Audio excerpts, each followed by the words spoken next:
Halo teman-teman, hari ini kita kembali belajar di rumah untuk menghindari penyebaran COVID-19. Kali ini kita belajar dengan menyimak sebuah tayangan tentang bendera, lambang negara, dan Pancasila. Ayo sediakan alat tulis dan bersiaplah menjawab pertanyaan di akhir episode ini. Sejak kapan merah putih menjadi ungkapan rasa kebangsaan kita? Menurut Muhammad Yamin, pahlawan nasional dan tokoh pergerakan Indonesia, warna merah dan putih telah digunakan masyarakat Nusantara sejak 6.000 tahun lalu. Suku bangsa rumpun Austronesia yang mendiami Nusantara saat itu menggunakan warna merah untuk melambangkan matahari dan putih untuk melambangkan bulan. Menurut Yamin, jejak perlambangan merah putih juga tampak pada masa kerajaan Hindu-Buddha, misalnya pada relief Candi Prambanan dan Borobudur. Pada masa VOC dan pemerintahan kolonial Belanda, Pangeran Diponegoro dan Sisingamangaraja XII memakai merah putih sebagai umbul-umbul pasukan mereka. Kisah merah putih berlanjut pada masa pergerakan kebangsaan di awal abad ke-20.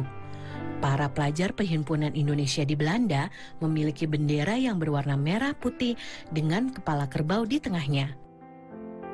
Pada tahun 1939, Organisasi Gabungan Partai Politik Indonesia kemudian menghilangkan gambar kepala kerbau dari bendera dan jadilah bendera merah putih seperti yang kita kenal saat ini.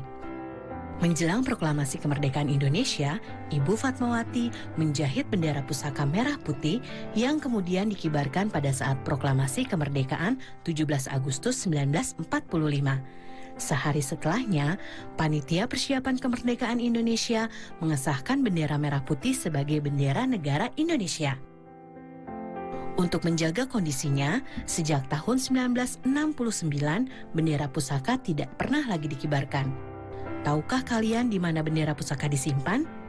Kalau kalian menjawab Istana Merdeka, betul sekali. Bendera pusaka hanya dikeluarkan setiap upacara 17 Agustus di Istana Merdeka. Sang merah putih adalah salah satu simbol semangat dan persatuan bangsa Indonesia yang paling penting. Karena itu, sudah selayaknya kita menghormatinya dan tidak sembarangan menggunakannya. Setuju teman-teman? Sampai jumpa lagi di cerita menarik sejarah Indonesia lainnya ya.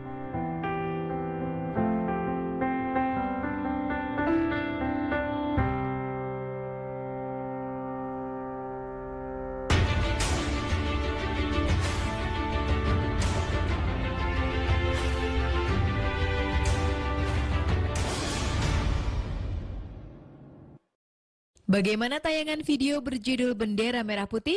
Tentunya menarik ya, karena kita banyak mendapatkan informasi tentang sejarah bendera merah putih dan memiliki rasa bangga terhadap salah satu simbol semangat dan persatuan bangsa Indonesia.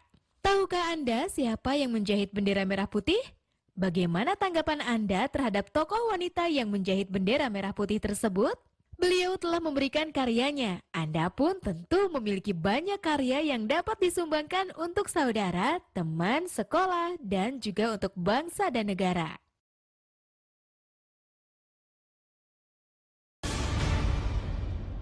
Lima hal penting cegah COVID-19. Pertama, sering cuci tangan pakai sabun. Kedua, tetap tinggal di rumah. Ketiga, jaga jarak dan hindari kerumunan. Keempat, tidak berjabat tangan. Kelima, pakai masker bila sakit atau harus berada di tempat umum.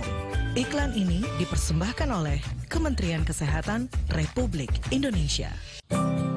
Tolong jaga adiknya ya. Adiknya baru lancar naik sepeda. Jangan lupa berdoa.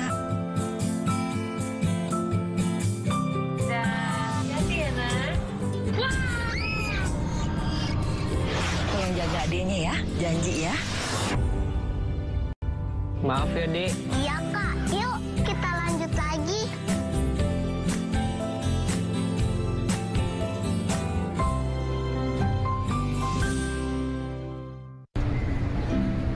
Corona, Corona, jangan ganggu aku. Ayo, ayo cuci tangan usai bermain di luar. Ayo makan makanan sehat serta buah-buahan. Ayo jaga kebersihan, cuci perkakasmu. Jangan lupa berolahraga agar badan tetap bugar. Berikan salammu dari jauh untuk teman tersayang. Berikan doa terbaik untukmu, teman-teman di rumah.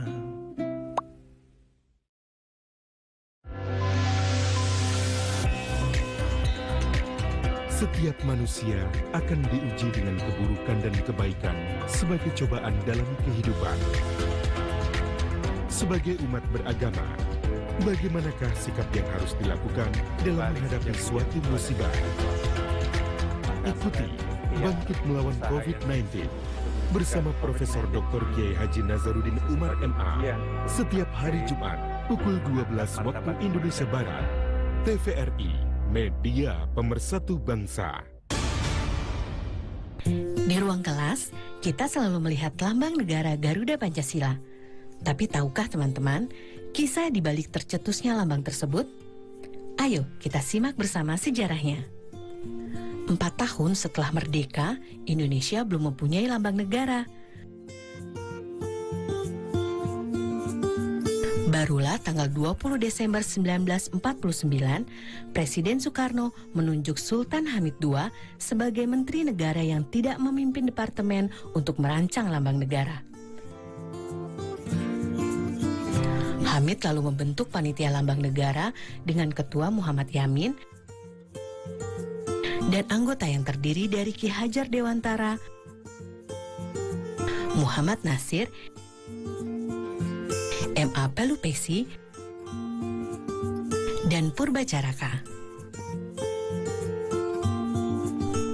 Mereka bertugas menyeleksi rancangan lambang negara dari sayembara yang diadakan pemerintah. Dari hasil sayembara, ternyata rancangan yang terpilih adalah karya Sultan Hamid II dan Muhammad Yamin. Namun, pemerintah menolak rancangan Yamin karena dianggap mengandung simbol-simbol Jepang. Hamid menggambar figur burung Garuda berdasarkan masukan Ki Hajar Dewantara yang mengumpulkan gambar mitologi Garuda dari beberapa candi di Jawa. Sketsa itu juga dibuat berdasarkan pengamatannya pada lambang-lambang negara lain yang menggunakan burung elang Raja Wali dengan perisai di dada. Gambar rancangan Hamid diterima pemerintah tanggal 10 Februari 1950. Lalu, 11 Februari 1950, Garuda Pancasila ditetapkan sebagai lambang negara Indonesia.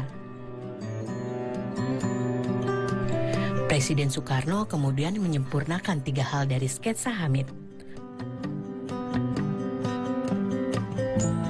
Pertama, menambahkan jambul di kepala Garuda. Kedua, mengubah arah cakar Garuda supaya tidak terlihat terbalik. Ketiga, mengganti pita merah putih dengan pita bertuliskan Bhinneka Tunggal Ika dalam cengkraman Garuda. Akhirnya, setelah 4 kali dilukis ulang oleh Dullah, pelukis istana saat itu, sketsa karya Hamid menjadi lambang negara seperti yang kita kenal sekarang. Jumlah helai bulu pada sayap, ekor, dan leher Garuda melambangkan tanggal proklamasi kemerdekaan. Di dadanya terpampang Pancasila